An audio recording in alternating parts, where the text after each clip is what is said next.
Good evening, Bharat express देख रहे हैं आप। मैं हूं आपके साथ रोहित पोखरियाल। महायुद्ध की आहट हो चुकी है, आगाज हो चुका है और अब ये कितने इंटेंस होगी, ये आग कितनी फैलेगी, हर कोई बस इसी को लेकर मंथन चिंतन कर रहा है, चिंतित भी हो रहा है। इस बीच जो बड़ी ब्रेकिंग है जल्दी से आपके सामने रखता हूं। देखिए, इजराइल ईरान युद्ध में फ्रांस भी आ सकता है। अभी तक इमैनुअल मैक्रो कह रहे थे this is it, this is enough, this is enough, अब रुकना चाहिए, लेकिन अब इसमें फ्रांस की भी एंट्री हो सकती है। फ्रांस के विदेश मंत्री ने बड़ा बयान दिया, ईरान के खिलाफ लड़ेगा फ्रांस, क्योंकि जिस तरीके से ईरान, अब देखिए इजराइल पर अटैक हो रहे हैं, इट्स ओके, क्योंकि वो दोनों वॉर में हैं। अमेरिकन बेसिस को टारगेट किया जा रहा है। प्रॉब्लम यहां से, प्रॉब्लम यह भी नहीं है कि अमेरिका को टारगेट किया जाए, अमेरिका बहुत दूर है। आसपास जितनी भी गल्फ कंट्रीज हैं, यूएई, बहरीन, ओमान, कतर, यहां पर जो अमेरिकन बेसेस हैं, यहां पर ईरान मिसाइलें दाग रहा है। यहां पर अभी आपने विजुअल्स देखे होंगे, यूएई में बुर्ज खलीफा के बगल से गुजरता हुआ गया है ड्रोन, और ये छोटे मोटे ड्रोन नहीं होते।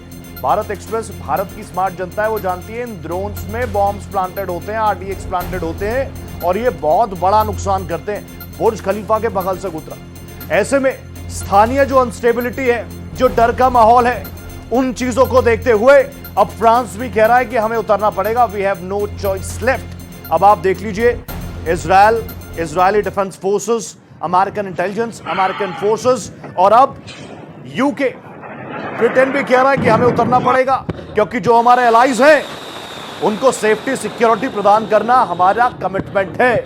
और इसके लिए अगर अभी एस्केलेशन ही चाह रहा है ईरान, तो फिर हमें भी उतरना होगा, we have no other option left. France के विदेश मंत्री ने भी, इमैनुअल मैक्रो, जब से पूरी लड़ाई शुरू हुई थी, इमैनुअल मैक्रो वो बोल रहे थे कि बस कीजिए, बस कीजिए, बस कीजिए, टेबल टॉक्स कीजिए, लेकिन ईरान साफ कर चुका है, किसी भी लेवल पर, किसी भी कीमत पर, किसी भी स्तर पर फिलहाल संवाद की कोई जगह नहीं, संवाद की कोई जगह नहीं है। और इसीलिए अब ईरान के खिलाफ बिगुल फूंकने की बात फ्रांस भी कर रहा है, क्योंकि परिस्थितियां हाथों से निकल रही हैं। कुछ देर पहले की यह भी जानकारी है, क्योंकि ईरानी मीडिया की तरफ से यह बातें साझा की गई थी कि हमने इजराइल के प्रधानमंत्री यानी बेंजामिन नेतन्याहू के ऑफिस को टारगेट किया है। फिर इजरायली मीडिया की तरफ से खबर सर्कुलेट हुई कि बेंजामिन नेतन्याहू सुरक्षा प्रोटोकॉल के चलते बंकर में शिफ्ट हो गए।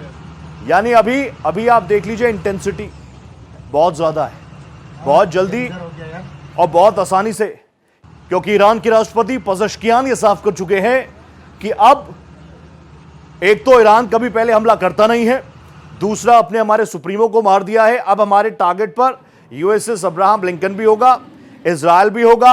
इसके अलावा वो अमेरिकन बेसेस हमारे पड़ोसी राज्यों में, कल ही तेहरान ने एक मैसेज भी जारी किया था।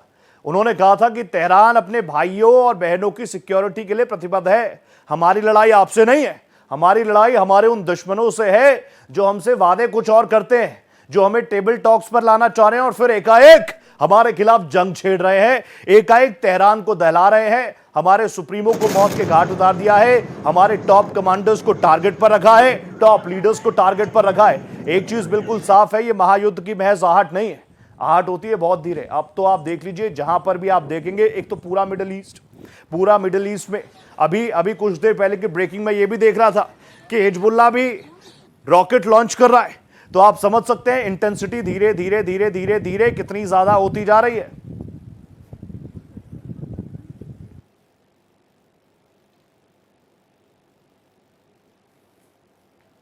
तो ये तस्वीरें आपके सामने, इस वक्त यही तस्वीरें हैं, आप किसी भी तरफ देख लीजिए। एक और ब्रेकिंग आई है, जल्दी से आपके सामने रखता हूं। इजराइल में ईरान ने फिर से मिसाइल अटैक किया है, एक के बाद एक कई मिसाइलों का मुआयना खोल दिया है इजराइल की तरफ। इजराइल के कई शहर इंक्लूडिंग राजधानी तेल अवीव, वहां पर सिर्फ और सिर्फ आप देखेंगे तो इमरजेंसी सायरन्स बज रहे। सिबारिया हो, शेरान हो, यरूशलेम हो, हर जगह इस वक्त सिर्फ और सिर्फ इमरजेंसी सायरन्स बज रहे हैं।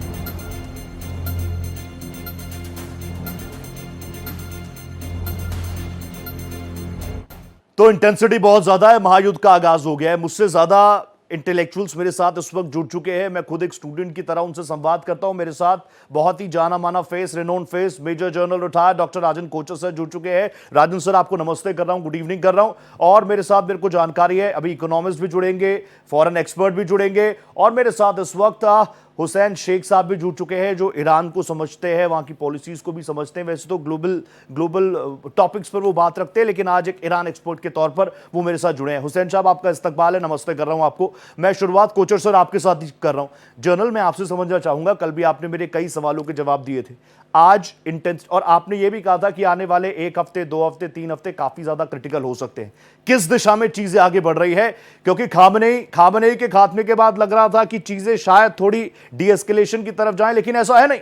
पज़ेश्कियान कह रहे हैं अब हमारे मिसाइलों का मुआयना खुला हुआ है, चीजें बहुत इंटेंस हैं। धन्यवाद रोहित जी। एक बहुत इंटरेस्टिंग फेज में लड़ाई पहुंच गई, तीसरा दिन है आज जी। और जिस तरीके से ईरान ने अपने काफी फ्रंट्स खोल दिए हैं, अब ईरान ऐसी सिचुएशन में है कि it is nothing to lose. और इसीलिए आपने देखा कि जो एक टाइम पे हम एक्सपेक्ट नहीं कर रहे थे कि ईरान यूएई में, कुवैत में, ओमान में और सऊदी अरेबिया में जी। सिविलियन टारगेट्स को और इकोनॉमिक टारगेट्स को अटैक करेगा, वो ईरान ने किया है। तो एक चीज साफ है कि मैक्सिमम प्रेशर पॉलिसी ईरान अपना लगाने की कोशिश कर रहा है यूएसए के ऊपर। अब देखिए, कुछ एस्टिमेट्स हैं 1.5-2 दिन की लड़ाई में कि तकरीबन 1200 से 1400 मिसाइल्स ईरान पे गिर चुकी हैं। यस। और ईरान ने भी 500 से 600 अपनी मिसाइल्स को इसको लॉन्च कर दिया है। उसके साथ साथ ड्रोन्स भी काफी इफेक्ट पे लॉन्च किए। ठीक है। तो अब जो मैं देखना चाहता हूं एक चीज के, क्या यूएसए ये एक्सपेक्ट कर रहा था, क्या उसकी स्ट्रैटेजी में था कि इस तरीके का हमला ईरान करेगा? क्वेश्चन नंबर 1, जो इसके आंसर हम ढूंढते हैं जी। दूसरा क्वेश्चन है कि जिस इंटेंसिटी से यूएस ईरान को स्ट्राइक कर रहा है, यूएस के पास भी एक एक्स नंबर की मिसाइल्स हैं। ऐसा नहीं कि उसके पास अनगिनत मिसाइल्स हैं और वो एक महीने तक लगा रहेगा सेम इंटेंसिटी से, वो पॉसिबल नहीं है। तो यूएस भी क्या किस इंटेंसिटी से इस लड़ाई को लड़ेगा? क्या वो 1 हफ्ते तक लड़ेगा या 2 हफ्ते तक लड़ेगा, या जैसे प्रेसिडेंट ट्रंप ने बोला है कि 4 हफ्ते की लड़ाई एक पॉसिबिलिटी है? तो दूसरा क्वेश्चन ये है। और तीसरा है कि ईरान के पास कितना ये असला होगा, मिसाइल्स होगी, और वो इस लड़ाई को इसको कितना लंबा खींच सकता है। ठीक है। तो तीनों इंपॉर्टेंट एस्पेक्ट्स हैं इस चर्चा में। डन। तो सबसे पहले अगर मैं इसका जो जवाब दूं कि सबसे पहला वाला एस्पेक्ट है कि क्या यूनाइटेड स्टेट्स ने एक्सपेक्ट किया था इस टाइप का ईरान का होगा? क्योंकि आप देखिए, पॉलिटिकल एम क्या था यूनाइटेड स्टेट्स का? रिजाइम चेंज, और वो पॉसिबल नहीं नजर आ रहा है।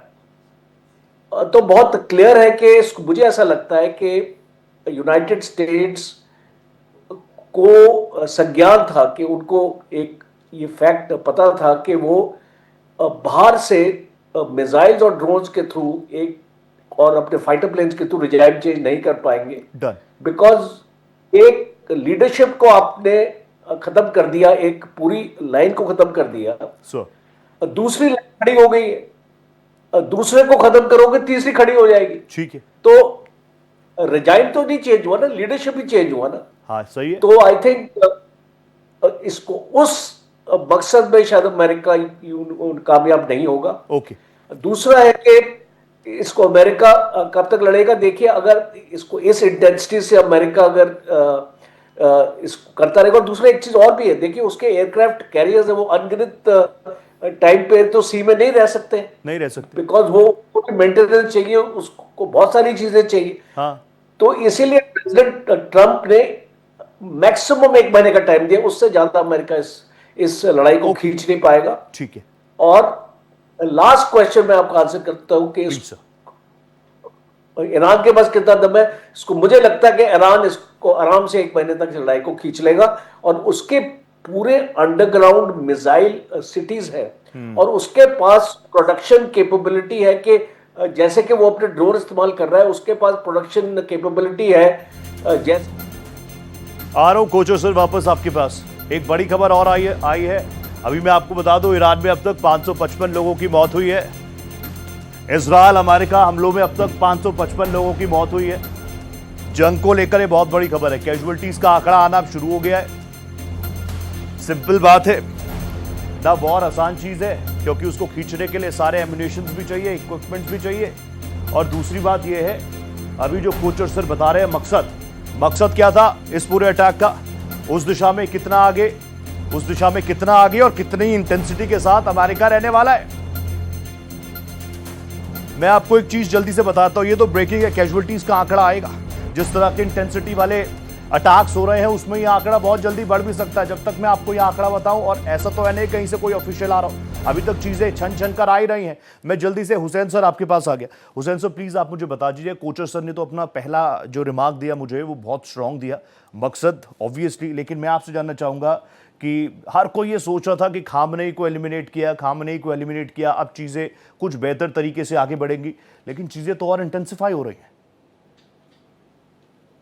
देखिए रोहित, आप अगर खामनेई साहब का पिछला बयान जब वो थे, उन्होंने एक बयान दिया था, उन्होंने कहा था कि मैं इंपॉर्टेंट नहीं हूं, मेरा जीना इंपॉर्टेंट नहीं है, मेरा देश इंपॉर्टेंट है, और मेरा जो यहाँ की कदर कीमत है, जो यहाँ की रिवायतें हैं वो इंपॉर्टेंट है जी, वो हमेशा चलती रहेंगी, मैं चाहे मारा जाऊं। आप ये मत समझना कि हम जंग हार गए, हम जंग तब भी जीतेंगे, और अब मैं कुछ ऐसे काम करके जा रहा हूं जो अगर मैं रहा या ना रहा, वो काम वैसे के वैसे चलते रहेंगे, उसमें कोई कमी नहीं आएगी। इसका मतलब वो जानते थे कि ये हमला होगा और अटैक मेरे पे होगा, मैं मर भी सकता हूं, तो उन्होंने पहले से ही सिस्टम को डेवलप कर दिया था। ठीक है, और वो उसी तरीके से, जैसे आपने अभी देखा कि सुप्रीम लीडर का चयन शुरू हो चुका है, अभी एक बना भी दिया गया, आरिफ कुछ नाम है उनका, उनको बना भी दिया गया है।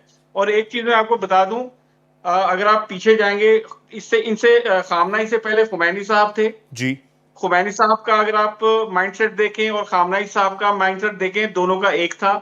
और अब जो नाम खामनेई साहब देके गए हैं, वो वही नाम देके गए होंगे जो उनके माइंडसेट के होंगे। ठीक है, तो मुझे नहीं लगता कि हालात जो अमेरिका सोच रहा है कि वो जैसे उसने वेनेजुएला में किया और या कहीं और किया, वैसे वो इतनी जल्दी कर देगा, इतना आसान नहीं है ईरान में करना। ठीक है, अभी लेकिन लोगों के बीच नैरेटिव क्या जा रहा है हुसैन साहब, मैं ये जानना चाह रहा हूं कि सीधा सुप्रीमो को टारगेट किया जा रहा है। इजराइल में भी अभी थोड़ी देर पहले की ब्रेकिंग थी कि ईरान की तरफ से भी जो ड्रोन अटैक्स हुए हैं, बैलिस्टिक मिसाइलें डाली गई हैं। मैं वापस आ रहा हूं, मैं सवाल ले रहा हूं आपसे, ब्रेकिंग है, जल्दी से वो भी रख देता हूं। सऊदी अरब के रक्षा मंत्रालय का भी बयान सामने आ गया। वो कह रहे हैं कि रस तनूरा रिफाइनरी में आग जो लगी है उसको लेकर बयान दी है। कहा मलबे के चलते रिफाइनरी में आग लगी थी, आग से फिलहाल कोई नुकसान नहीं है, ये अच्छी बात है। रिफाइनरी के पास 2 ड्रोन्स गिराए गए थे, जिसके बाद वहां पर जो मलबा था उसमें आग लग गई थी। सऊदी अरब के रक्षा मंत्रालय का यह बयान था। अभी तक आपको बताऊं कि यह सबसे बड़ी रिफाइनरी को लेकर तमाम अपडेट्स आप सुन रहे थे, इसका इंपैक्ट डायरेक्टली इनडायरेक्टली सब पर पड़ता। लेकिन अभी जो ऑफिशियल बयान वहां से आया है रक्षा मंत्रालय की तरफ से, वो कह रहे हैं कि इस आग से कोई बड़ा नुकसान नहीं हुआ है। रिफाइनरी के पास 2 ड्रोन्स गिराए गए थे, बाकी जो इक्विपमेंट्स है, बाकी जो चीजें वो सेफ एंड सिक्योर है। सऊदी अरब के रक्षा मंत्रालय का ये बड़ा बयान। हुसैन साहब, मैं आपसे समझना चाह रहा था कि आम लोगों के बीच में क्या नैरेटिव जा रहा है, क्योंकि whether it's Israel Benjamin Netanyahu और अमेरिका डोनाल्ड ट्रंप, वो तो कह रहे थे कि हमने ईरान को एक नए जस्टिस की तरफ हम उनको लेकर गए हैं, लोग इसको सेलिब्रेट करें, खामनेई के एलिमिनेशन को सेलिब्रेट करें, और फिर कुछ विजुअल्स भी वायरल हुए थे कि लोग खुश हैं। सर ये देखिए, एक चीज जो ट्रंप और नेतन्याहू है ना, ये थोड़े से अजीब से किस्म के हैं। ये किसी भी चीज को थोपना चाहते हैं, जबकि सच्चाई ये नहीं है। वहां पे ठीक है, वहां पे नेगेटिव लोग भी हैं जो खामनेई के खिलाफ भी हैं, लेकिन उनकी स्थिति, मैं खुद ईरान में रहा हूं, 90-95% जो लोग हैं वो खामनेई साहब के फॉलोअर हैं और उनको मानते हैं, और वो चाहते हैं कि वो वही रहे। और जो आप ये नैरेटिव की बात करें कि लोगों का नैरेटिव यही था कि खामनेई साहब ही रहे और आगे आने वाले समय में भी खामनेई जैसा ही कोई रहे। अब जो ये लोग ये नैरेटिव पेश कर रहे हैं कि वहां पे लोग खुश हैं, ये इनके अपने गढ़े हुए नैरेटिव्स हैं। Okay sir. वहां पे ऐसा कुछ नहीं है। एक ये माहौल बनाने की कोशिश कर रहे हैं इजराइल और अमेरिका, ताकि जो इन्होंने गुंडागर्दी की है उसे जस्टिफाई किया जा सके। ठीक है, अदरवाइज ऐसा कुछ नहीं है। Okay okay, I come back to you sir. Kochhar sir मैं तुरंत आ रहा हूं, मुझे स्क्रीन पर एक बहुत ही जाना माना मुस्कुराता हुआ चेहरा भी नजर आ रहा है। आकाश जिंदल सर जुड़ चुके हैं। आकाश दा नमस्ते कर रहा हूं, गुड इवनिंग कर रहा हूं। लेकिन मैं आपसे जानना चाहूंगा, आपकी जो स्माइल है वो तो दर्शक देख ही रहे हैं, लेकिन क्या हम ऐसे ही स्माइल करते रहे ना? सरकार हर एक मोर्चे पर बिल्कुल पैनी निगाहें बनाई हुई ना, क्योंकि कई एक्सपर्ट्स कह रहे हैं ऑयल प्राइसेस में स्पाइक, ऑयल प्राइसेस में स्पाइक, डायरेक्टली इनडायरेक्टली हमारी जेब पर फर्क। प्लीज इसको लेकर अपना ओपनिंग दे दीजिए। हालांकि आपका जोश काफी खुशी देता है। सर। देखिए, हालात ये हैं कि इन्फ्लेशन हमारे यहाँ, महंगाई कुछ हद तक बढ़ सकती है, क्योंकि एक कड़वी सच्चाई ये है, क्रूड ऑयल 80 to 85% हम इंपोर्ट करते हैं जी, और क्रूड ऑयल के दाम 5% बढ़े हुए हैं। डॉलर के दाम भी बढ़ गए हैं, क्योंकि डॉलर्स में ही हम मेजरली पे करते हैं। यस। और स्टेट ऑफ हॉर्मुज चाहे ब्लॉक होना हो, बट वहां से ऑयल वेसल्स कोई पास नहीं कराना चाहता, क्योंकि कोई भी रिस्क नहीं लेना रिस्क चाहता। क्यों लेगा, सही बात है। अब क्योंकि पेट्रोल और डीजल यहाँ पे मार्केट लिंक्ड है, तो पेट्रोल और डीजल दोनों के प्राइसेस बढ़ेंगे, इसकी पूरी संभावना है। और मेरी ऑर्गेनाइजेशन आकाशनिंदल.in का मानना है, जब डीजल प्राइस बढ़ेंगे तो जितना भी तमाम खाने पीने का सामान है, दूध, सब्जियां जो डेली यूजेबल है, कोई भी घर आप देखिए हिंदुस्तान में, बड़ा देसी एनालिसिस करूंगा, none of the families in India can do away with milk and vegetables at their home. तो सब लोगों के घर में महंगाई बढ़ जाएगी। इवन एग्जांपल देता हूं, जो सड़क के किनारे चाय मिलती है 10 रुपए में, दिल्ली में और हिंदुस्तान के अलग अलग हिस्सों में वो 13 रुपए की हो जाएगी। क्यों? क्योंकि वो चाय वाले भैया का दूध महंगा हो जाएगा, and the fuel on which he will be cooking that T, that would also become costly. तो अगर ये वॉर इंटेंस होती है तो इन्फ्लेशन बढ़ जाएगी। जहां तक हमारी बात है हिंदुस्तान की, हमारी इकोनॉमी बहुत बढ़िया चल रही है। 8.2% जीडीपी ग्रोथ ऑलरेडी हम रिकॉर्ड करा चुके हैं, फोर्थ लार्जेस्ट इकोनॉमी है। और ये बात आकाशनिंदल.in नहीं कह रहे, वो कह रहे 7.2% जीडीपी ग्रोथ इस फाइनेंशियल ईयर होने वाली है। तो हिंदुस्तान की इकोनॉमी तो बहुत बढ़िया चल रही है, बट ये ग्लोबल शॉक्स हिंदुस्तान को कहीं ना कहीं तकलीफ देंगे, क्योंकि बात सिर्फ ईरान से सप्लाई की नहीं है। मैं इस बार तमाम चैनल्स पे हूं, बहुत से कुछ लोग ऐसे भी आ गए हैं जो ये कह रहे हैं जी ईरान से तो सप्लाई कम आती है। बात वो सप्लाई लाइन चोक होने की है, वो रूट चोक होने की है। फिर जिंदल सर तुरंत आ रहा हूं, एक ब्रेकिंग आ रही है, इस पर भी रिएक्शन लूंगा आपका। ईरान के आईआरजीसी फोर्स है उनकी, उन्होंने कहा है कि नेतन्याहू के ऑफिस को हमने टारगेट किया है। आईआरजीसी ने ये बड़ा दावा किया है, उन्होंने कहा है कि गिफ्ट में भेजे खैबर भेजी है, खैबर मिसाइल है उनकी, बैलिस्टिक है। इसके अलावा 2 फाइटर क्रैश की तस्वीरें भी सामने आई है। ईरान के आईआरजीसी का एक बड़ा हमला है, और शुरुआत में बेंजामिन नेतन्याहू यानी इजराइल आईडीएफ की तरफ से कहा गया था इट्स अ होक्स, ये फेक है, ऐसा नहीं है। और फिर उसके कुछ देर बाद ये ब्रेकिंग आई कि Benjamin Netanyahu has been shifted to bunkers. तो चीजें तो इंटेंसिफाई हो रही हैं, इसमें कोई शक नहीं है। कुछ विजुअल्स भी लगातार आ रहे हैं, वो विजुअल्स भी मैं आपको दिखा रहा हूं। सिर्फ और सिर्फ धुआं है, सिर्फ और सिर्फ तबाही है। हम लोग भारतीय लोग हैं, हम लोग वसुधैव कुटुंबकम की बात करते हैं, और ग्लोबली कहीं पर भी कुछ इस तरह की चीजें हो, भारत ने हमेशा से कहा है कि बैठकर बात कीजिए, बैठकर बात कीजिए, बैठकर बात कीजिए। लेकिन अभी उन लोगों के ऊपर भी है कि वो बैठने आते हैं कि नहीं आते, टेबल टॉक्स पर आते हैं कि नहीं आते, हट धर्मिता छोड़ते हैं या नहीं छोड़ते। और ये मैं दोनों साइड के लिए कह रहा हूं। कोचर सर, जिंदल सर तुरंत आ रहा हूं, पहला बहुत अच्छा रिएक्शन आपने दिया। कोचर सर मैं आपसे जानना चाह रहा हूं, कोचर सर अब से कुछ देर पहले तक एक ब्रेकिंग फायर हो रही थी, सर्कुलेट हो रही थी कि अब फ्रांस भी कह रहा है कि हम भी उतर रहे हैं, यूएस ब्रिटेन कह रहा है हम भी अपने जो जेट्स हैं उनको उतारेंगे। मैं आपसे जानना चाहूंगा, ये क्या धीरे धीरे चीजें, ये डायरेक्ट रिटेलिएशन जो ईरान कर रहा है जिसमें वो कह रहा है मैं झुकूंगा नहीं, ये लिमिटेड कॉन्फ्लिक्ट है या फिर full time war scale regional war की भी शुरुआत है? देखिए रोहित जी, अभी तक जो स्टेटमेंट्स आई हैं फ्रांस और ग्रेट ब्रिटेन से, वो ये स्टेटमेंट्स है कि वो हम अमेरिका के साथ है, और जो भी हेल्प अमेरिका को चाहिए हम देने को तैयार है। बट अभी तक फोर्सेस को कमिट करने की कोई बात नहीं हुई है। दूसरा, इस ग्रेट ब्रिटेन ने एक स्टेटमेंट निकाली है कि हमारे जो बेसेस हैं वो अमेरिका इस्तेमाल कर सकता है। ठीक है। खास तौर पे साइप्रस में आप जानते हैं कि एक यूके का भी एयरबेस है, तो वो एक सॉलिडारिटी मैं देखता हूं, because after all NATO countries हैं। और इसको आने वाले वक्त में मुझे कोई आश्चर्य नहीं होगा अगर ये कॉन्फ्लिक्ट एक ऐसी शेप लेगा तो ये देश भी ज्वाइन करेंगे। बट अभी इसको फिलहाल वो ज्वाइन नहीं कर रहे। वो एक स्टेटमेंट है कि भाई हम आपके साथ हैं और आपको जो हेल्प चाहिए हमारी तरफ से हम उसको देने के लिए तैयार हैं। ठीक है जिंदल सर, जल्दी से एक रिएक्शन मुझे आपने ऑयल प्राइसेस पर तो बताया, लेकिन सब कह रहे हैं कि भैया रोहित सेंसेक्स पर भी बात कर लो, जब आकाश जी बैठे हैं तो निफ्टी पर भी बात कर लो अगर आकाश जी बैठे हैं तो सर प्लीज मेरे दर्शकों की वो कंफ्यूजन भी दूर कर दीजिए आकाश जी। जी, जहां तक सेंसेक्स और निफ्टी की बात है, देखिए दोनों आज डाउन गए हैं और क्लियरली देखिए जब भी इस तरह की वॉर लगती है और जिस तरह की इंटेंस वॉर है, ग्लोबल इकोनॉमी में तकलीफ पहुंचती है, ग्लोबल इन्वेस्टर्स जो हैं रिस्कियर एसेट से दूर पहुंचते हैं, इसीलिए आज सोना चांदी बढ़ा है और सेंसेक्स और निफ्टी डाउन गए हैं क्योंकि अब अनसर्टेनिटी बहुत ज्यादा हो गई है और खासकर डोनाल्ड ट्रंप साहब का देखा जाए अप्रोच तो उससे जो है उनकी पर्सनैलिटी से तरह तरह के जो है अब कंक्लूजन निकाल रहे हैं, पहले वेनेजुएला अब ईरान, तो क्या अब आगे वो इसी चीज को कंटिन्यू रखेंगे?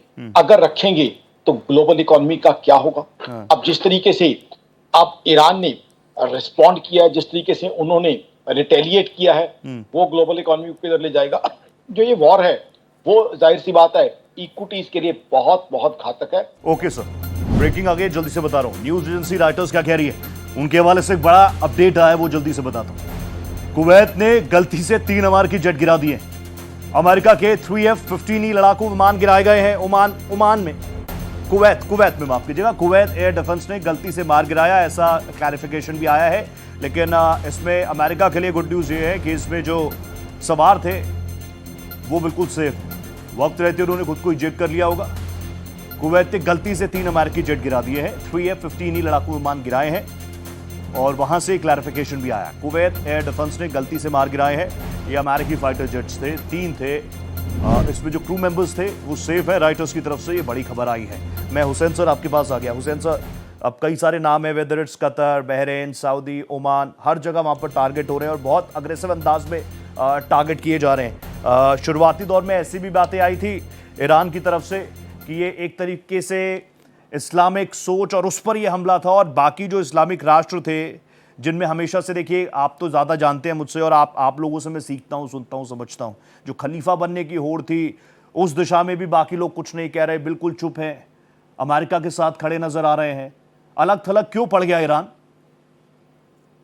देखिए, मैंने पहले भी आपको, जब लास्ट टाइम जंग हुई थी तब भी बात हुई थी। Yes sir. ये असल में पावर की ही बात है। ओके। जो सऊदी अरेबिया, तुर्की, ये जो देखते हैं इस वक्त ईरान को पावरफुल मानते हैं और पावरफुल समझ रहे हैं, और इनको ये लगता है कि इस्लामिक कंट्रीज जो है, इस्लामिक जो लोग हैं वो अब ईरान की तरफ मुड़ गए हैं। लेकिन आपको एक बात बता दूं, और ये सच भी है। जी सर, ये सच भी है कि अगर आप बात करें, देखिए पहले सिर्फ शिया लोग ही ईरान को फॉलो करते थे।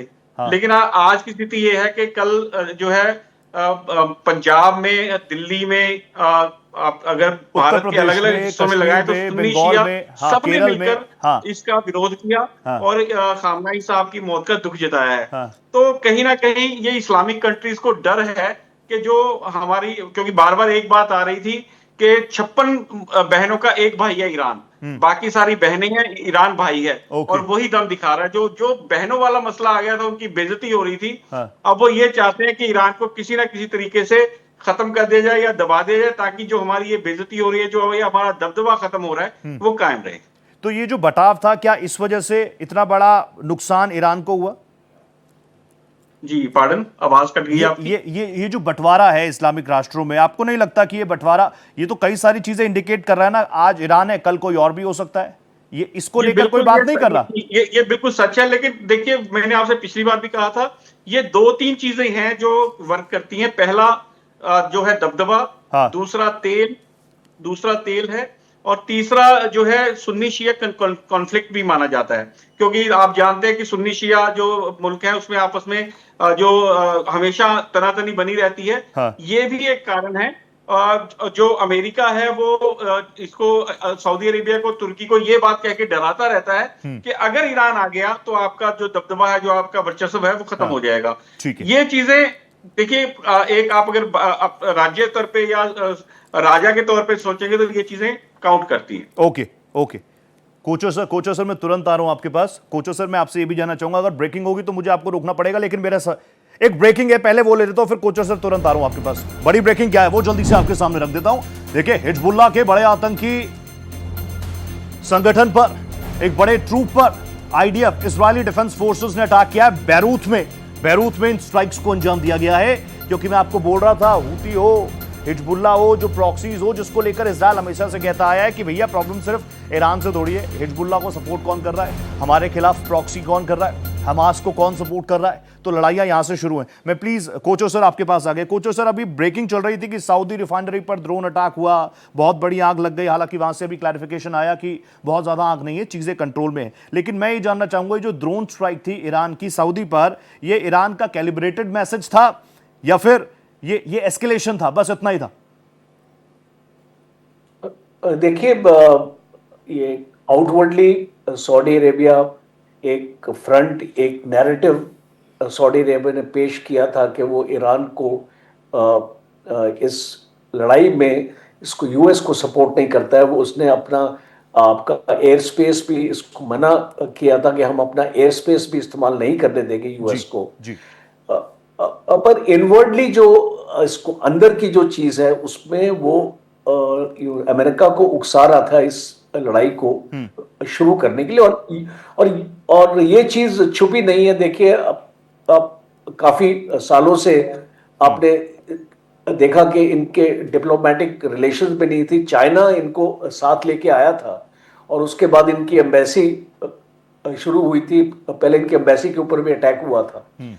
तो इस चीज की एक बैकग्राउंड है, एक हिस्ट्री है और एक इसकी वजह है। और इसलिए मुझे लगता है कि जो भी आज गल्फ में देश हैं जहां पे अमेरिका के बेसिस हैं, जो अमेरिका के साथ अलाइंड, और आपको याद होगा जब खोमेनी ने एक स्टेटमेंट दिया था जी, अपनी इसको मौत के कुछ दिन पहले एक स्टेटमेंट दिया था कि अगर यूएसए हम पे अटैक करेगा it will be a regional war. Okay. और उस चीज को आपको बारीकी से आपको समझना चाहिए, बिकॉज अमेरिका भी जानता था कि उसके अटैक के बाद इस तरीके की अटैक्स यूएई, बहरीन, कतर वगैरह पे आएंगे। और एक बहुत इंपॉर्टेंट चीज है, देखिए आज ये लड़ाई हो रही है और कल का जो पॉलिटिकल सिनेरियो होगा गल्फ में वो बिल्कुल अलग होने वाला है। ठीक है। अब ये जितने भी आपके देश थे, आपके यूएई, कतार वगैरह, ये सारे sir, I just come back to you. Iran के राजदूत का आईएईए को जवाब भी सामने आया, वो भी जल्दी से बता दो। न्यूक्लियर साइट पर हमला हुआ है, ईरान कह रहा है न्यूक्लियर साइट्स को टारगेट किया गया है, एहतियातन रिफाइनरी को बंद किया गया है। ईरान के राजदूत ने आईएईए को जवाब दिया है। काफी देर से वो इंतजार भी कर रहे थे, वो कह रहे थे कनेक्ट नहीं हो पा रहे हैं, चीजें इंटेंसिफाई हो रही हैं, चीजें ठीक है कि नहीं है। लेकिन अब उन्होंने बयान जारी किया, एहतियातन चीजों को बंद किया गया है। एक बड़े इलाके को खाली कराने की भी बात कही गई थी। न्यूक्लियर साइट पर अटैक हुआ है, ऑब्वियसली। अब देखिए, आईडीएफ यही चाह रहा है, जो हेड्स हैं आईआरजीसी के हेड्स को निपटा दो। इसके अलावा जितने पावर संयंत्र हैं, जो न्यूक्लियर प्रोग्राम्स में चीजों को आगे बढ़ाए, उन साइट्स को नेस्तनाबूद कर दो। वो बहुत प्रिसाइज अटैक करने की बात कर रहा है। और इस बीच कई ईरानी फोर्सेस पर भी उन्होंने अटैक किया है। एक और ब्रेकिंग है, जल्दी से आपके सामने रखा हूं। पुतिन ने यूएई के राष्ट्रपति से बात की है, दोनों के बीच बातचीत हुई है। मोहम्मद बिन जायद नाहयान से टेलीफोनिक कॉन्वर्सेशन हुआ है और इस ईरानी हमले को लेकर दोनों में बातचीत हुई है। आप जानते हैं, व्लादिमीर पुतिन ने वेस्ट एशिया के जो इस वक्त स्ट्रेसपूर्ण हालात हैं, तनावपूर्ण हालात हैं, उसको लेकर बातचीत की है। व्लादिमीर पुतिन, आप समझ सकते हैं, हर कोई इंतजार कर रहा है ना कि where is Russia, where is China, why so silent. लेकिन रशिया की परिस्थिति अभी आप समझिए, पिछले 5 सालों में वो खुद एक फ्रंट पर लगातार वॉर कर रहा है। 5 साल हो गए रूस यूक्रेन वॉर। सीधे तौर पर रशिया वैसे ही एग्जॉस्टेड है चीजें, लेकिन उन्होंने इस पूरे हमले को लेकर दादागिरी की भी बात की है। यूएन को लेटर भी लिखा है, ऐसी भी खबर आई थी। और अब उन्होंने यूएई के राष्ट्रपति से बात की है। जो स्ट्रेस चल रहा है, इन कंडीशंस में बातचीत काफी इंपॉर्टेंट हो सकती है। लेकिन आने वाले दिनों में क्या निकल कर आएगा, प्लीज कोचर सर, प्लीज अपनी बात आप कंक्लूड कर दीजिए। 30 मोर सेकंड्स आपको दे रहा हूं, प्लीज सर।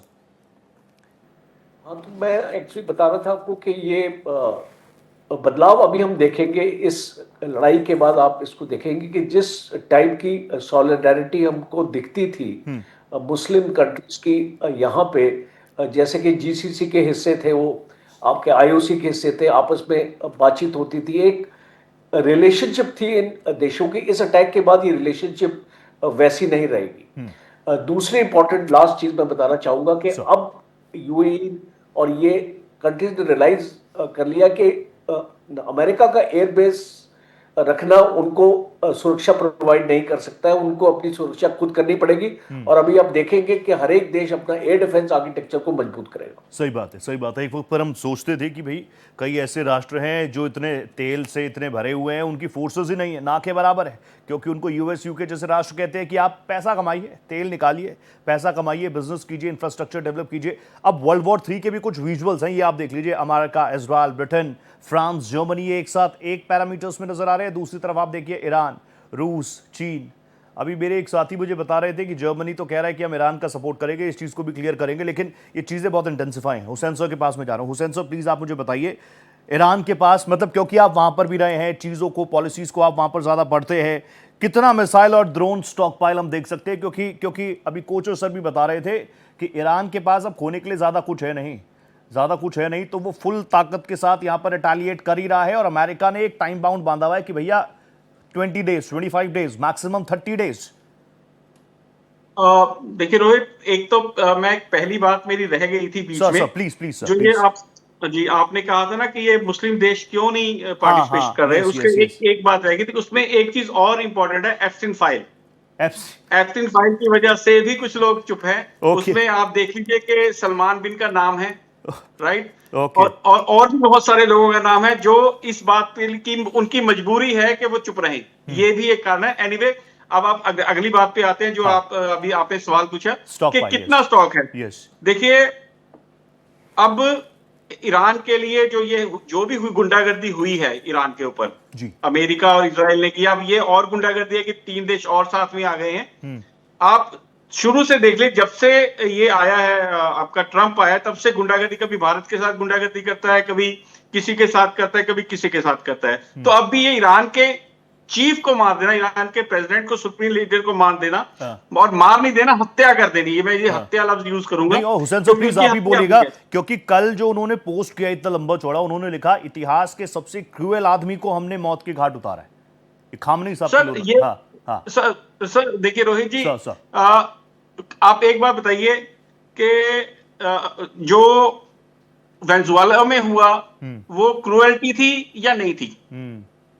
जो गद्दाफी के साथ हुआ वो क्रूएल्टी थी या नहीं थी? अमेरिका ने जो कुवैत के साथ किया वो बदमाशी थी या नहीं थी? जो उसने आपके जो है सद्दाम हुसैन के साथ किया वो बदमाशी थी या नहीं थी? अमेरिका हमेशा बदमाशी करता है और बदनाम दूसरे को करता है। ठीक है। देखिए, खामनाई जो है वो एक सुप्रीम लीडर के साथ साथ, अगर वो एक क्रूअल होते तो अब तक परमाणु हथियार वहां पे बन चुका होता।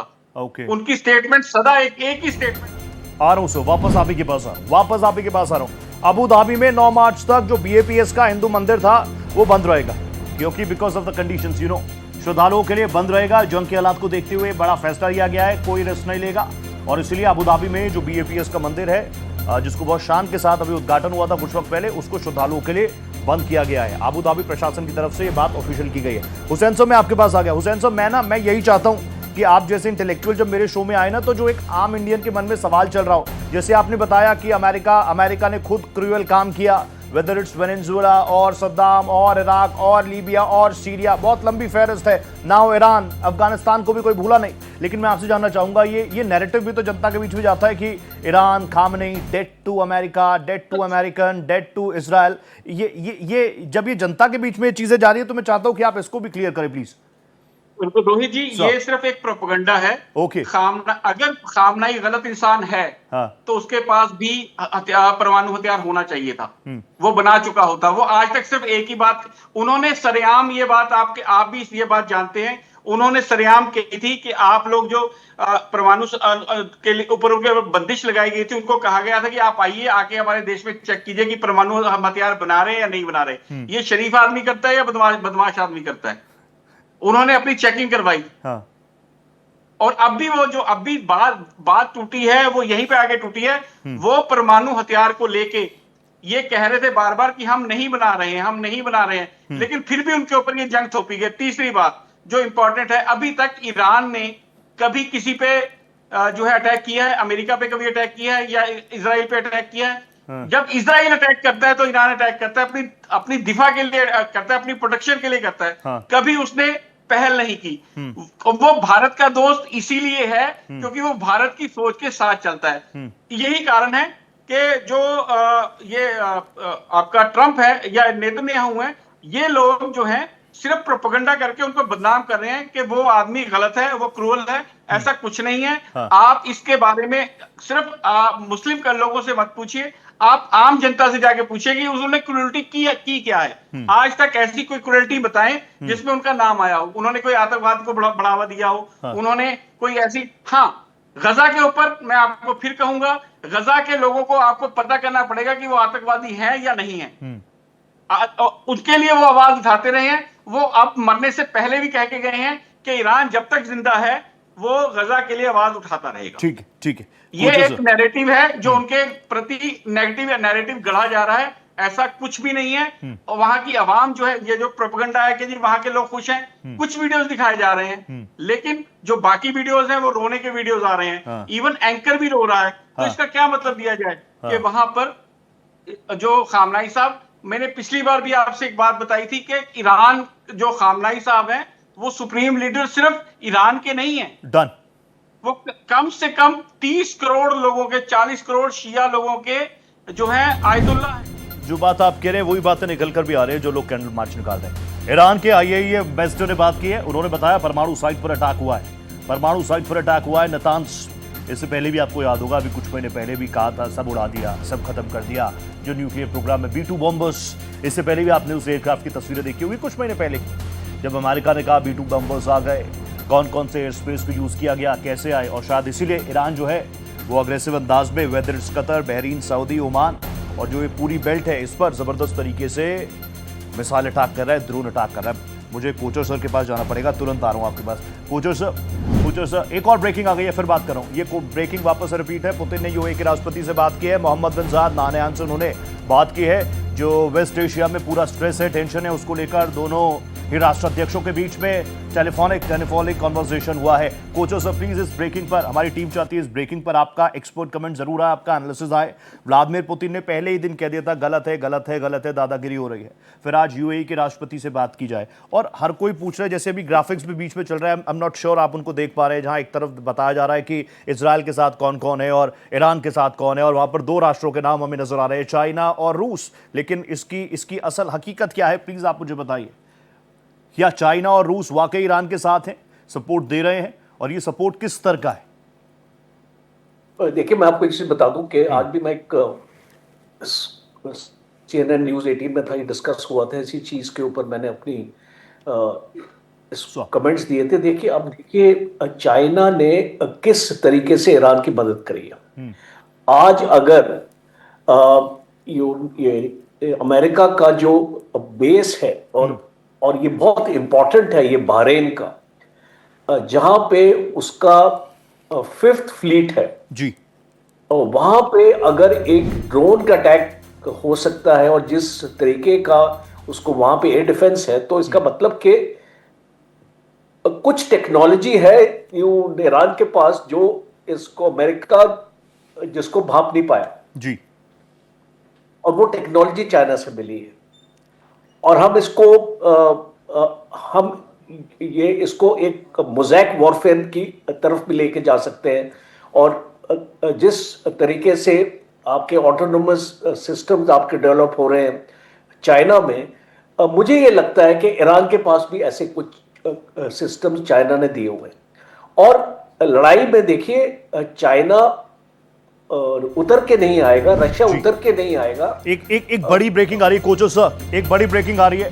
ईज माई ट्रिप के जो फाउंडर और चेयरमैन है निशांत पिट्टी, उन्होंने बड़ा बयान दिया है। उन्होंने कहा है कि हम लोग प्लान कर रहे हैं चार्टर फ्लाइट ओमान से इंडिया के लिए, ताकि जो भारतीय वहां पर फंसे हैं उनको हम लेकर वापस आए, उनकी सेफ्टी सिक्योरिटी को हम और मजबूत करें। ये बड़ी खबर है, बड़ी ब्रेकिंग है। ईज माई ट्रिप भारत का ट्रैवल ऐप, उन्होंने निशांत पिट्टी जो कि चेयरमैन है, उन्होंने कहा है we are currently planning charter flights from Oman to India.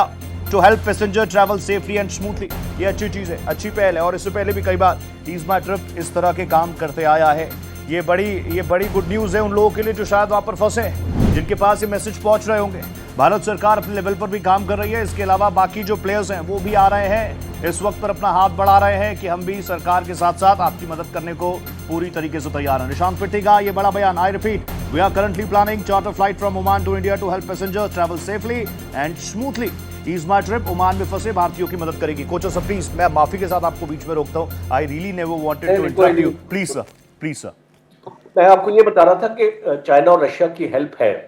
अब वो आपको इसको फिजिकली चाइना दिखाई दे, बट ये पीरियड में जो इसको 12 दिन की लड़ाई है, उसके बाद इसको ईरान ने अपने आप को बहुत इसको मजबूत किया। जहां जहां कमियां उसको नजर आई थी उसके एयर डिफेंस में और बाकी चीजों में, उसने उसको कंसोलिडेट किया। दूसरा आप देखिए कि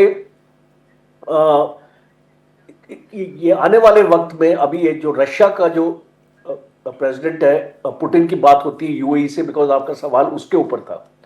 तो जो ये था कि ये इसको इंपॉर्टेंट ये है कि रशिया भी अभी एक अपॉर्चुनिटी सेंस करता है, क्योंकि सेंटिमेंट्स इस तरीके के हो गए हैं, यूएस के विरुद्ध भी हो रहे हैं। तो रशिया भी एक अपनी स्पेस यहां पे ढूंढने की कोशिश करेगा आने वाले वक्त में, और आप देखेंगे ये एक और जो पॉलिटिकल चेंज इसको देखने को मिलेगा। So okay sir. Hussain sir, मैं आपके पास आ रहा हूँ। इस बीच जो ब्रेकिंग लगातार भारत एक्सप्रेस की स्क्रीन पर आप देख रहे हैं, दिस इज इंपॉर्टेंट। जो लोग फंसे हैं उनके लिए मैं कुछ जानकारी साझा कर दूं। हमारी टीम भी लगातार रिसर्च कर रही है। देखिए, एक व्हाट्सएप ग्रुप है, अगर आप चाहें तो उसको जरूर ज्वाइन करें। Travel assistance for Indian in UAE, माफ कीजिएगा, यूएई ये नाम है उसका। व्हाट्सएप ग्रुप है। आप जानते हैं आज व्हाट्सएप पर ये स्पेशल फीचर है जिसमें आप ग्रुप्स को एक्सेस कर सकते हैं। उसमें अगर आप देखेंगे तो उसमें यह है कि रिटर्न ट्रैवल ऑप्शन उसमें अवेलेबल आपको मिल जाएंगे, जो ईज माई ट्रिप, जिसमें एक पेज, जैसे ही आप इस व्हाट्सएप को खोलेंगे आपके सामने एक गूगल का फॉर्म आ जाएगा जिसका नाम होगा फ्लाई बैक टू इंडिया। उसमें आप भरिए, अपनी डिटेल्स भरिए, जिसमें दुबई से ओमान, जिसमें bus transfer from Dubai to Oman city, फिर एयरपोर्ट, इसका फेयर भी होगा, साथ में दुबई से ओमान, दुबई से मुंबई वाया मस्कट, ये सारी चीजें आपको इस ग्रुप में मिल जाएंगी। ये इंपॉर्टेंट है, urgent travel assistance for Indian in Dubai. इस ग्रुप को आप खोलेंगे, आई रिपीट, मैं उस ग्रुप का नाम आपके सामने रख देता हूं, travel assistance for Indian in UAE. जैसे ही आप व्हाट्सएप में इसका एक्सेस करेंगे, आपके सामने गूगल फॉर्म ओपन हो जाएगा। वहां पर अगर आप कहीं पर फंसे हैं, आप एक्सेस चाहते हैं इन चीज़ों का, वापस आप भारत आना चाह रहे हैं, उसके लिए बड़ी तैयारी ईज माई ट्रिप ने की है। इसको लेकर और भी डिटेल्स है, वो भी मैं आपके साथ साझा करूंगा। इंटेंसिफाई चीज़ें हो रही हैं, वॉर जो है वो अपना दायरा बढ़ाती जा रही है। ईरान जो है वो अब सुनने को तैयार है नहीं। प्रेसिडेंट पेजेश्कियान कह चुके हैं इसी तरीके का अंदाज होगा। इस बीच इस महायुद्ध को लेकर डोनाल्ड जे ट्रंप ने भी बयान दिया है। वो कह रहे हैं कि ईरान समझौता चाहता है। जंग को लेकर ट्रंप का बड़ा बयान, ईरान चाहता है समझौता, ईरान चाहता है समझौता, तो कर लीजिए, फिर जल्दी से जल्दी टेंशन खत्म करवा दीजिए। वैसे भी डोनाल्ड ट्रंप आप जान रहे हैं पिछले कुछ वक्त में वो भी न्यूज एंकर्स की तरह ही हो रहे हैं, ब्रेकिंग वही दे रहे हैं, फिर उस पर बहस होती है। तो वो कह रहे हैं कि ईरान अब चाहता है कॉम्प्रोमाइज। डोनाल्ड ट्रंप, हो सकता है उनके पास ऐसे इंडिकेशंस गए हो, लेकिन जिस तरह का अग्रेशन अभी मिडल ईस्ट में है, ऑब्वियसली अगर ये चीजें ठीक है तो सही दिशा में, सकारात्मक दिशा में चीजें आगे बढ़े। भारत ने हमेशा से इसी चीज का पक्ष लिया है कि आप आराम से बैठकर बात कीजिए। वॉर अच्छी नहीं है, युद्ध अच्छा नहीं है, उसमें सिर्फ और सिर्फ नुकसान है, और नुकसान का आंकड़ा आप जानते हैं। चीजों को, इंफ्रास्ट्रक्चर को, बिल्डिंग्स को बनाने में शायद सालों लगते हो, लेकिन जो कैजुअलिटी वहां पर होती है वो दोबारा वापस तो इंसान को आप नहीं ला सकते। और पिछले कुछ वक्त में, पिछले 5 से 7 सालों में दुनिया ने क्या कुछ देखा, ये आप देख लीजिए, कुछ विजुअल्स हैं। क्योंकि डोनाल्ड ट्रंप जहां एक तरफ कह रहे हैं कि ईरान वांटेड टू कॉम्प्रोमाइज, तो वहीं दूसरी तरफ ईरान की तरफ से लगातार, वेदर इट्स ड्रोन और बैलिस्टिक मिसाइल, वो लगातार उसने मुहायना शायद खोलकर छोड़ दिया है। और अब जिस भी दिशा में मिसाइल जा रही हैं वहां पर सिर्फ और सिर्फ तबाही की तस्वीरें आ रही हैं। इस बीच आईडीएफ भी कह रहा है कि हम भी ताज़ा हमले शुरू कर चुके हैं। हुसैन शेख सर मेरे साथ हैं। हुसैन सर, मैं आपसे जानना चाहूंगा आपका टेक। अब डोनाल्ड जे ट्रंप को कितना सीरियसली लिया जाए, नहीं लिया जाए, मैं आप पर छोड़ता हूं, लेकिन वो कह रहे हैं Israel wanted to compromise. Rohit ji, माफ कीजिएगा, Iran want to compromise. Yes sir. Sir, पूरे वर्ल्ड में अगर कोई नॉन सीरियस बंदा है इस वक्त है तो वो ट्रंप है।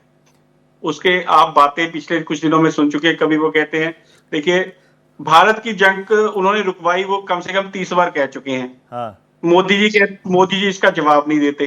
ठीक है, इसका मतलब उन्होंने ऐसा कुछ नहीं किया, वो बोले जा रहे हैं, बात किए जा रहे हैं, लेकिन इसी तरह के वो हास्यास्पद बातें करके सिर्फ अपनी एक तो इमेज खराब कर रहे हैं, दूसरे वो एक माहौल या वो किसी माहौल को बनाने की कोशिश कर रहे हैं ताकि जो अब उन्होंने अटैक करके जो उनको भारी लग रहा है वो बैकआउट करना चाहते हैं, क्योंकि आप देख रहे हैं कि ईरान जो है वो रेगुलर अटैक कर रहा है और पूरे अग्रेशन के साथ अटैक कर रहा है। कहीं ना कहीं इन बातों में मुझे उनका डर झलक रहा है, ईरान की तरफ से ऐसी पॉसिबिलिटी मुझे कम लगती।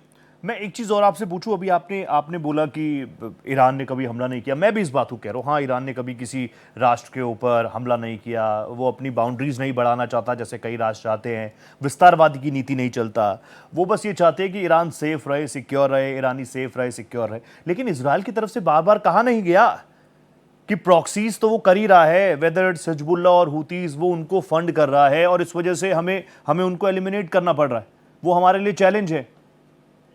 रोहित जी, आपको याद होगा आपने सेम सवाल मेरे से पिछली जंग में भी किया था। हाँ, आपने यही सवाल मेरे से पिछली जंग में भी किया था। हाँ, तो मैंने आपको यही जवाब दिया था कि हमें यह समझना पड़ेगा कि जो हुती हैं, जो हिजबुल्ला है या गजा है जी, वो आतंकवादी हैं या वो लोग जो है अपने देश के लिए लड़ रहे हैं, ये हमें डिसाइड करना पड़ेगा। अगर तो वो आतंकवादी है तो ईरान गलत कर रहा है, अगर तो उसका जो इजराइल का बनता है कि वो उस पर अटैक करे। अगर वो देश के लिए लड़ रहे हैं उनकी हेल्प कर रहा है, उनकी मदद कर, जिन पे जुल्म हो रहा है उनकी मदद कर रहा है, तो इसका मतलब फिर वो सही कर रहा है। और गजा के लिए सिर्फ ईरान ही नहीं, अगर आप देखें तो भारत के कई प्राइम मिनिस्टर कह चुके हैं ये बात कि गजा में गलत हो रहा है। अगर आप पीछे जाके कई प्रधानमंत्रियों के आप बयान देखेंगे तो ये बात उन्होंने कही है कि गजा का हक मिलना चाहिए, गजा के लोगों पे जुल्म बंद होना चाहिए। ठीक है। तो अगर ईरान के हक में आवाज उठा रहा है तो उसे आतंकवादी समर्थित क्यों बताया जा रहा है? ठीक है, ये सिर्फ वही प्रोपेगेंडा है। ओके, अमेरिका और इजराइल का प्रोपेगेंडा है, वो सिर्फ जो वो कर रहे हैं, जो वो गलत काम गजा में और हिजबुल्ला के साथ कर रहे हैं, उसे दबाने के लिए वो ईरान के ऊपर सिर्फ टारगेट कर रहे हैं, उन्हें बदनाम कर रहे हैं ताकि वो अपना काम आसानी से, जो वहां पे नरसंहार वो कर रहे हैं, वो आसानी से कर सके। और उसके बीच में जो बाधा आ रहा है, वो बाधा जो है वो ईरान है। अगर ईरान बाधा खत्म हो जाए तो जो उनके प्रोजेक्ट्स हैं, जो प्रोजेक्ट्स वो गजा को लेके बना रहे हैं, वहां पे साफ करके जो बिल्डिंगें बननी है, जो कमाई होनी है, ट्रम्प ने करनी है, वो आराम से कर सके। Okay coach sir, I am going over, लेकिन मैं आपसे क्लोजिंग लिए बिना बंद नहीं कर सकता अपना शो। कंक्लूड मुझे आप करके दे दीजिए। मैं तो यही जानना चाह रहा हूँ अब भारत की स्थिति क्या, क्योंकि हम तो यही पढ़ रहे हैं कि ईरान के साथ भी अच्छे हैं, इजराइल के साथ भी अच्छे हैं, लेकिन मैं प्रधानमंत्री जी को फॉलो करता हूं, उनको पढ़ रहा हूं, तो उन्होंने बेंजामिन नेतन्याहू से बात की, उन्होंने यूएई में बात की, राष्ट्रपति से बात की, नाहयान जी से बात की, उन्होंने ईरान को लेकर अपना स्टैंड किया। देखिए, एक बहुत डिफिकल्ट पीरियड है भारत के लिए, बिकॉज ईरान के साथ भी अच्छे रिलेशन है। चाबार पोर्ट आप जानते हैं कि हमारी इन्वेस्टमेंट्स क्या है वहां पे, और इजराइल के साथ तो बहुत ही क्लोज संबंध है। तो मुझे लगता है इस लड़ाई में भारत किसी का भी पक्ष नहीं लेगा। वो बस एक स्टेटमेंट आई है इसको भारत की कि हम इसको नहीं चाहते कि आप किसी भी देश की सॉवरेनिटी को आप जो इसको एंडेजर करें। और इसमें ईरान को भी मैसेज है कि आपने जो यूएई के ऊपर हमला किया और बाकी, बिकॉज 10 मिलियन डायस्पोरा है हमारा वहां पे जी, तो हमारा एक्चुअली कंसर्न है इस चीज का। True sir. और दूसरी इकोनॉमिक, लास्ट पॉइंट है मेरा, इकोनॉमिक ये जो इम्पैक्ट है सर, भारत के पास तेल के 75 डेज टू 90 डेज के रिजर्व्स हैं। ठीक है। तो जो बोलते हैं ना कि दाम बढ़ जाएंगे उस तरीके के, अभी हमारे पास रिजर्व्स है 3 महीने तक। रिजर्व, अच्छा। तो लास्ट जब 12 दिन की लड़ाई हुई थी, लास्ट टाइम भी अगर आपने देखा तो भारत में तेल का दाम नहीं बढ़ा। Done sir. तो इसको मेरी ये उम्मीद है कि इस लड़ाई इतनी लंबी नहीं जाएगी और ये स्टेबिलिटी आ जाएगी, देश में दाम नहीं बढ़ेगा। ठीक है, thank you so much, really pleasure having you coach sir, always pleasure, thank you so much, आप जुड़े, बहुत बहुत धन्यवाद, नमस्ते। और हुसैन साहब थैंक यू सो मच, आप आते बहुत अच्छा लगता है और मेरे लिए तो आज कॉम्प्लीमेंट भी दे दिया आपने, मेरे सवाल आपको याद रहते हैं, थैंक यू सो मच। बहरहाल परिस्थितियां काफ़ी स्ट्रेसपूर्ण हैं और ऐसे में भारत की भी निगाहें हैं, कल ही प्रधानमंत्री जी ने CCS की मीटिंग भी की है, उसका भी क्या कुछ इंपैक्ट होगा, हर एक खबर आपको मिलेगी भारत एक्सप्रेस पर। फिलहाल मेरे साथ इतना ही, दीजिए इजाजत, नमस्ते।